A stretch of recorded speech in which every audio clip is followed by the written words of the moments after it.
Very good morning बच्चों। आज हम जो यूनिट स्टार्ट कर रहे हैं उसका नाम है नेगोशिएबल इंस्ट्रूमेंट एक्ट 1881।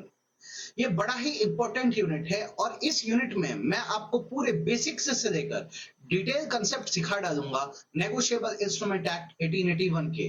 तो चलिए स्टार्ट करते हैं, छोटी छोटी बातों को पहले समझते हैं, तब हम जाकर एकदम डिटेल में समझ पाएंगे कि नेगोशिएबल इंस्ट्रूमेंट एक्ट 1881 क्या है। तो देखो, पहले तो तुमको ये बात पता होनी चाहिए कि जैसे हम जब कोई बिजनेस करते हैं तो उसमें हमारे जो लेन देन या ट्रांजैक्शन होते हैं वो दो प्रकार से काम करते हैं। कुछ ट्रांजैक्शंस ऐसे होते हैं जो कैश में होते हैं। कैश ट्रांजैक्शन वो होता है जहां पर अगर आपने गुड्स बेचा है तो बदले में आपको तुरंत तुरंत बायर वहीं पर कैश दे देगा या पैसे दे देगा। कुछ ट्रांजैक्शंस ऐसे होते हैं जो कैश में नहीं होते। तो जो कैश में नहीं होते वो क्रेडिट होते हैं। क्रेडिट में क्या सिस्टम होता है कि जैसे अगर सेलर ने या दुकानदार ने अपना गुड्स बेचा तो आप उसको पैसे तो दोगे लेकिन अभी नहीं दोगे, बाद में दोगे। आप टाइम ले रहे हो। इसमें क्वेश्चन ये उठता है कि आपको अगर सामान उधार में बेचा जा रहा है तो क्या विश्वास है कि आप एक टाइम के बाद पैसे दे दोगे।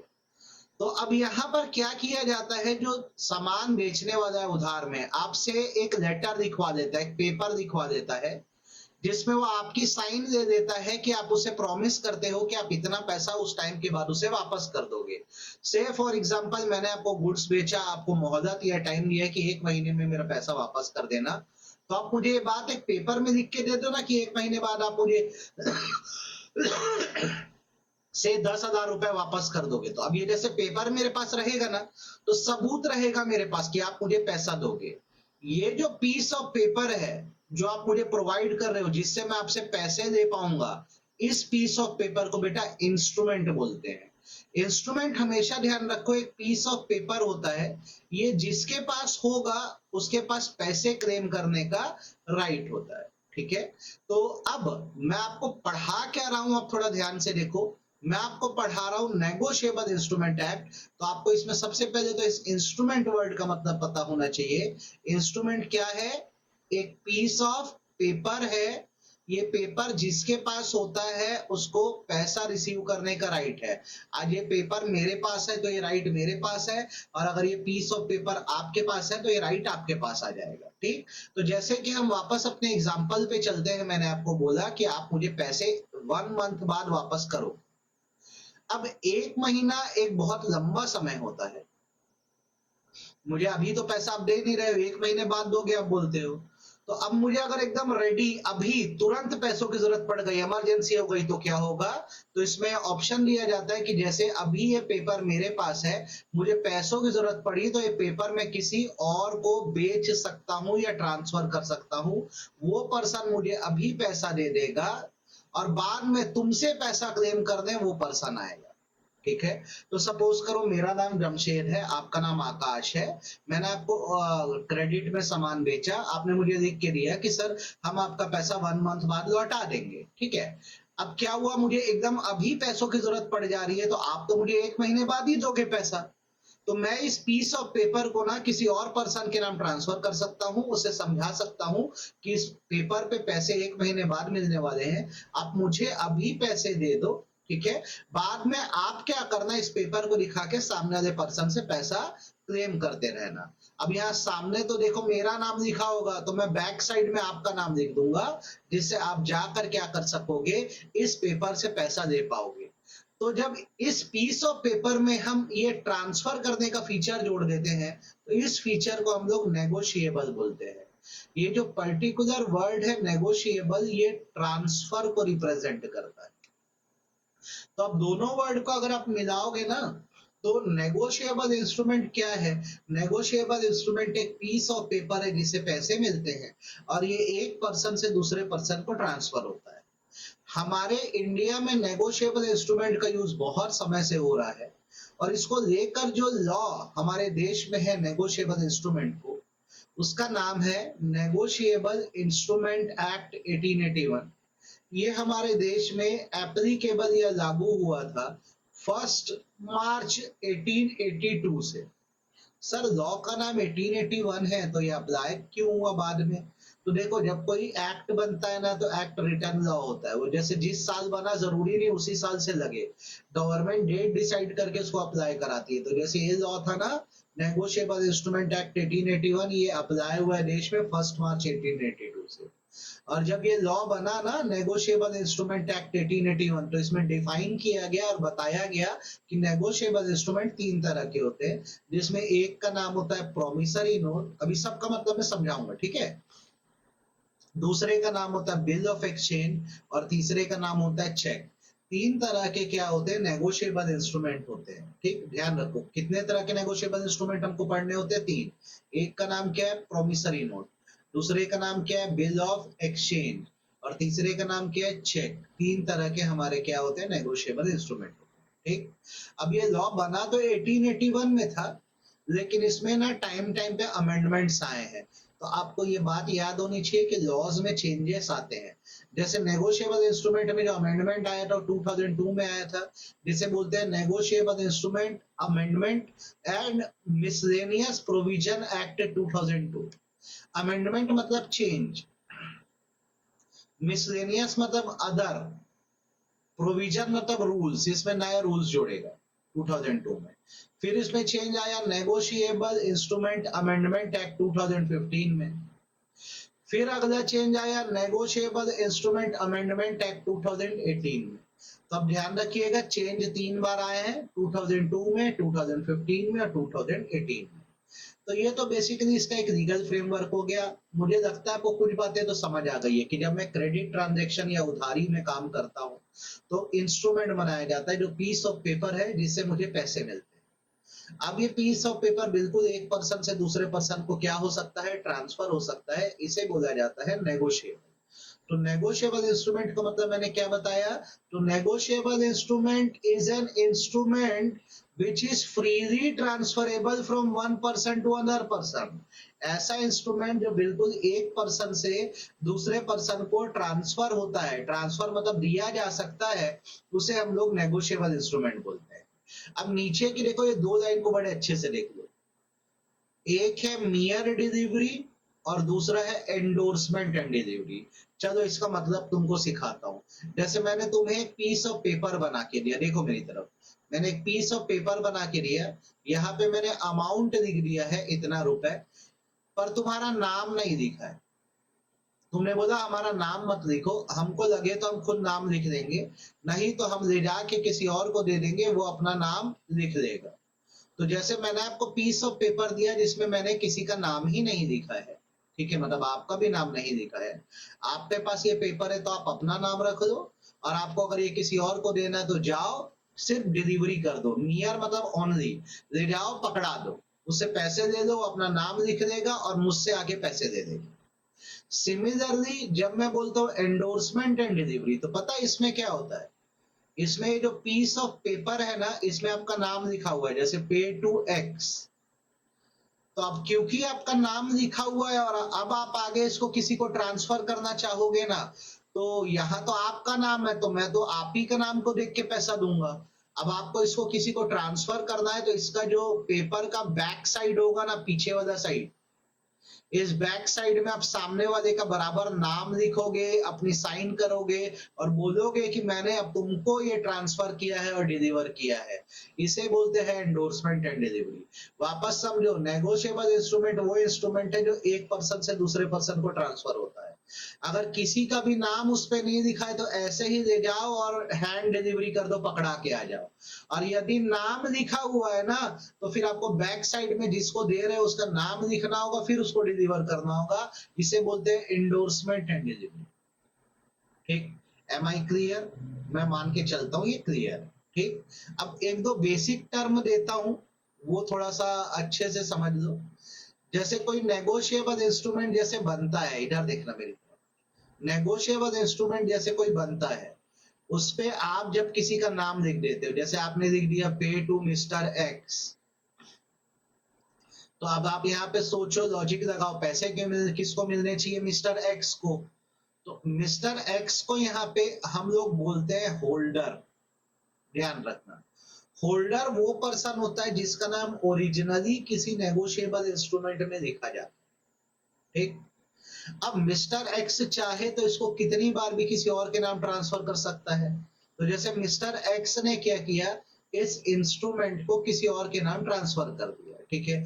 जैसे मान लो ये मिस्टर वाई को दे दिया, बोला मिस्टर वाई भाई तू मुझे अभी पैसे दे दे और बाद में जाके इस नेगोशिएबल इंस्ट्रूमेंट से तू जेड से वसूली करते रहना, क्योंकि मुझे अभी पैसों की जरूरत है और ये नेगोशिएबल इंस्ट्रूमेंट है तो मैं तुम्हारे नाम कर दे रहा हूँ। वाई बोलता है ठीक है मुझे दे दो, मैं आपको अभी पैसे दे देता हूँ और आपसे मैं ये पेपर या नेगोशिएबल इंस्ट्रूमेंट दे देता हूँ। तो यहाँ मिस्टर एक्स का नाम ओरिजिनली लिखा था तो मिस्टर एक्स होल्डर है, और ये जो मिस्टर वाई आपको दिख रहे हैं ना, इनको हम यहाँ पर बोलेंगे holder in due course, short में HDC। ये दोनों वर्ड बहुत अच्छे से ध्यान रखना। Holder in due course basically वो पर्सन होता है जो किसी नेगोशिएबल इंस्ट्रूमेंट को खरीदता है, एक्वायर करता है पैसा देकर। जैसे मान लो नेगोशिएबल इंस्ट्रूमेंट में नाम लिखा है पे टू विकास, तो विकास होल्डर हो गया। विकास ने इसको आगे अमित को ट्रांसफर किया, अमित ने विकास को पैसे दे दिए, तो जो अमित है उसने ये इंस्ट्रूमेंट खरीदा है, तो अमित जो है होल्डर इन ड्यू कोर्स कहलाएगा। मैं दोबारा बोल दे रहा हूं, नेगोशिएबल इंस्ट्रूमेंट में जिसका नाम ओरिजिनली लिखा होता है वो होल्डर होता है, और जब ये आगे किसी को ट्रांसफर करता है तो वो person holder in due course या HDC कहलाता है। अब यहाँ पर ये जो मिस्टर जेड है, इससे अब पैसा कौन ले सकेगा, मिस्टर वाई, मतलब होल्डर इन ड्यू कोर्स, और इसके पास डबल राइट है। अगर जेड इसको पैसे नहीं दिया तो ये केस को बोलते हैं सूट करना, ये केस कर सकेगा मिस्टर जेड पर पैसों की रिकवरी के लिए। साथ ही साथ इसको ये भी राइट है कि अगर जेड पैसे नहीं दे रहा है तो ये केस कर सकेगा एक्स पे, ये बोल के कि भाई साहब कैसा नेगोशिएबल इंस्ट्रूमेंट मुझे दे रही है, इससे तो पैसे ही नहीं मिल रहे हैं।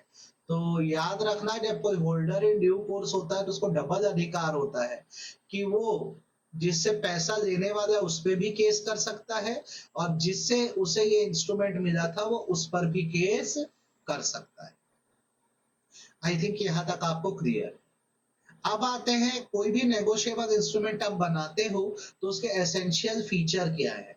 तो देखो कोई भी नेगोशिएबल इंस्ट्रूमेंट हो, जैसे कि मेनली तो तीन पे ही फोकस होता है, promissory note, bill of exchange और चेक पे फोकस होता है।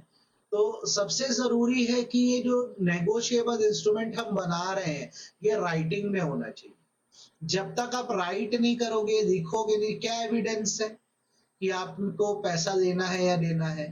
दूसरा, इस पे साइन होना बहुत जरूरी है, आप भी साइन कर दो, सामने वाली पार्टी से भी साइन करा दो। तीसरा, ये फ्रीली ट्रांसफरेबल है। नेगोशिएबल होने का मतलब ही ये है कि फ्रीली एक पर्सन से दूसरे पर्सन को ट्रांसफर हो सकता है। बच्चों दो रास्तों से, याद कर लो कौन कौन सा, नियर डिलीवरी मतलब सीधे हैंड डिलीवर करना, और एंडोर्समेंट एंड डिलीवरी मतलब बैक साइड में बराबर एंट्री करना और डिलीवर करना। फिर होल्डर मतलब जिसके पास भी इंस्ट्रूमेंट होता है उसका डिफेक्ट फ्री रहता है, मतलब उसको कोई मतलब नहीं है कि सामने वाला फ्रॉड इंसान है, गड़बड़ इंसान है। अगर मेरे पास ये पीस ऑफ पेपर है तो मैं लीगली पैसा क्लेम कर सकूंगा। जैसे क्या, एक बहुत फ्रॉड आदमी था, मेरे नाम एक नेगोशिएबल इंस्ट्रूमेंट कर दिया, बोला जा भाई उसे पैसा दे देना।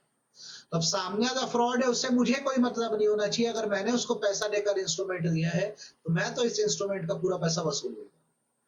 देन ये जो नेगोशिएबल इंस्ट्रूमेंट होता है, आप जितनी बार चाहो उतनी बार ट्रांसफर कर सकते हो जब तक इसका सेटिस्फेक्शन मतलब पेमेंट डेट नहीं आती। जैसे मान लो पेमेंट डेट जो है वो 5 अप्रैल 2026 है, तो 5 अप्रैल 2026 तक हम इसको जितनी बार ट्रांसफर करना चाहें कर सकते हैं, ठीक है।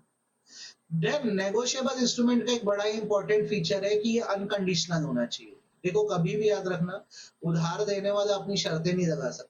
तो अगर मैंने आपसे उधार लिया है तो मैं आपको अनकंडीशनली या तो प्रॉमिस करूंगा या तो आप मुझे ऑर्डर दोगे कि मैं आपको पैसा पे करूं, और यहाँ सिर्फ पैसा ही पे होगा नेगोशिएबल इंस्ट्रूमेंट से। मुझे आप कुछ और देना चाहोगे तो मैं आपसे एक्सेप्ट नहीं करूंगा। आप बोलते हो भाई आपसे सामान हम उधार में लेके जा रहे हैं, उसके बदले हम आपको ना एक्टिवा दे देंगे, मैं नहीं मानूंगा। बात हुई है पैसों की, आप मुझे पैसा ही दोगे। चलो सुनो वापस से, नेगोशिएबल इंस्ट्रूमेंट हमेशा राइटिंग में होना चाहिए, इस पे साइन होना चाहिए, ये फ्रीली ट्रांसफरेबल होना चाहिए एक पर्सन से दूसरे पर्सन को। ये जिसके पास होता है उसको इस पे पूरा राइट मिलता है, फुल राइट। आप इस पे कोई ऑब्जेक्शन नहीं रेज कर सकते, ये नहीं बोल सकते फर्जी है, आपका पूरा राइट है। जब तक पेमेंट डेट नहीं आती आप इसको जितनी बार ट्रांसफर करना है कर दो।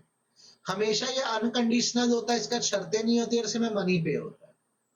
ठीक, जो भी अमाउंट पे होगा, जो भी टाइम होगा, जिसको भी पैसा मिलेगा मतलब पे ही, वो सब सर्टेन पर्सन होना चाहिए, सब लिखा होना चाहिए। जैसे 10,000 रुपए कितने महीने में देंगे, 3 मंथ में देंगे, किसको देंगे, एक्स में देंगे, एक्स को देंगे।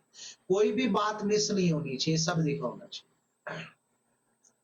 एट लास्ट, ये सबसे इंपॉर्टेंट फीचर है जो आप लोग को पता होना चाहिए, इंस्ट्रूमेंट ना डिलीवर होना चाहिए। मतलब आपको अगर मैं दूंगा नहीं ना, तो आपके पास पैसा रिसीव करने का राइट नहीं आएगा और मेरे ऊपर कोई लाइबिलिटी नहीं बनेगी। जैसे मान लो एक्स नाम का पर्सन है, इसने एक नेगोशिएबल इंस्ट्रूमेंट बनाया और इसको अपने ड्रॉवर में रख दिया, ड्रॉज में रख दिया, अलमीरा में रख दिया, चलो ठीक है, उसने ये वाई तक पहुंचाया ही नहीं। अब एक्स की डेथ हो गई, एक्स मर गया, वाई बोलता है मुझे मेरे पैसे दो। क्या उसे इस पेपर या इंस्ट्रूमेंट के पैसे मिलेंगे? जवाब है नहीं मिलेंगे, क्योंकि ये तो एक्स के घर में ही रखा था, ये वाई को डिलीवर नहीं हुआ था। तो याद रखना, नेगोशिएबल इंस्ट्रूमेंट पे कोई भी क्लेम करना है तो तब करना जब आपको डिलीवर हो, और अगर डिलीवर नहीं हुआ है, आपको दिया नहीं गया, तो कोई लाइबिलिटी इसकी है ही नहीं, मतलब कोई पैसा देने की जरूरत नहीं। तो चलो एक बार रिपीट करेंगे हम लोग क्या क्या पढ़े आज। इंस्ट्रूमेंट मतलब पीस ऑफ पेपर होता है जो एक पर्सन से दूसरे पर्सन को ट्रांसफर होता है। नेगोशिएबल इंस्ट्रूमेंट एक पीस ऑफ पेपर है जो बिल्कुल एक पर्सन से दूसरे पर्सन को ट्रांसफर होता है। हमारे देश में ये कैसे आया है, तो ये आया है नेगोशिएबल इंस्ट्रूमेंट एक्ट 1881 से, जो देश में लागू हुआ था 1 मार्च 1882 को। 3 तरह के नेगोशिएबल इंस्ट्रूमेंट है, promissory note, bill of exchange और चेक। इसमें कई बार अमेंडमेंट्स आए हैं जैसा कि आप देख सकते हो। नेगोशिएबल इंस्ट्रूमेंट 2 तरह से ट्रांसफर होता है, एक होता है मियर डिलीवरी, जब कुछ भी ना लिखा हो ऐसे ही डिलीवर कर दो, और अगर नाम लिखा है तो फिर एंट्री बनाओ बराबर बैक साइड में, फिर डिलीवर करो। आप याद रखना आगे की क्लासेस के लिए, जिसका नाम ओरिजिनल लिखा होता है वो होल्डर है, और होल्डर से जो बाय करता है वो कौन है, होल्डर इन ड्यू कोर्स। फिर मैंने आपको कैरेक्टरिस्टिक बताए। सबसे इंपॉर्टेंट ये बात याद रखना कि जब तक नेगोशिएबल इंस्ट्रूमेंट डिलीवर ना हो तब तक कोई लाइबिलिटी नहीं है, जब ये डिलीवर होगा तभी लाइबिलिटी बनेगी। तो होप आज आपको क्लास अच्छी लगी होगी, आप इस पे बराबर रिस्पॉन्स करिएगा। अब हम लोग नेक्स्ट क्लास में फिर आगे प्रोमिसरी नोट क्या होता है, बिल ऑफ एक्सचेंज क्या होता है, चेक क्या होता है, इस पे फोकस करेंगे। तब तक बाय बाय, फिर मिलते हैं जल्द ही। थैंक यू सो मच बच्चों, और थोड़ा पढ़ाई एकदम अच्छे से करो, हमारे एग्जाम्स बड़े अच्छे से क्लियर होने चाहिए। Bye bye.